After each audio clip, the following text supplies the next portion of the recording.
Wherever you go, whatever you do, throw a little at it. Omax, Vest and Briefs.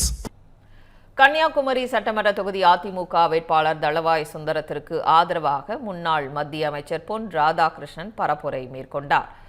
Kanyakumari சட்டமன்ற தொகுதியில் போட்டியிடும் அதிமுக வேட்பாளர் தளவாய் சுந்தரம் தொகுதிக்கு உட்பட்ட அழகப்பபுரம் பகுதியில் உள்ள தேவாலயத்தில் வழிபாடு நடத்திய பின் திறந்த வாகனத்தில் பரப்புரை மேற்கொண்டார்.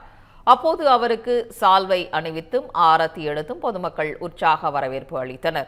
இதனைத் தொடர்ந்து 5 கிராமம் பகுதியில் உள்ள விநாயகர் கோவில் மற்றும் காணிமடம் பகுதியில் உள்ள ஐயா வைகுண்டர் கோவிலில் சுவாமி தரிசனம் செய்து பக்தர்களிடம் வாக்கு சேகரித்தார்.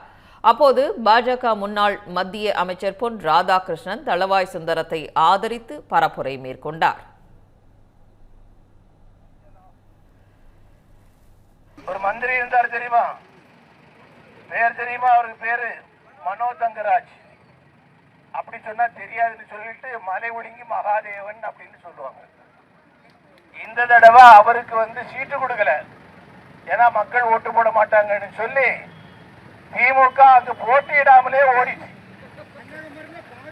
கம்யூனிஸ்ட் கையில கொடுத்துட்டு போயிட்டான். நம்முடைய சட்டமன்றத்தினுடைய உறுப்பினராகவும் தமிழகத்தினுடைய அமைச்சராகவும் இருந்து செயல்பட்டவர், லஞ்ச லாவணியத்திற்கு அப்பாற்பட்டவர்.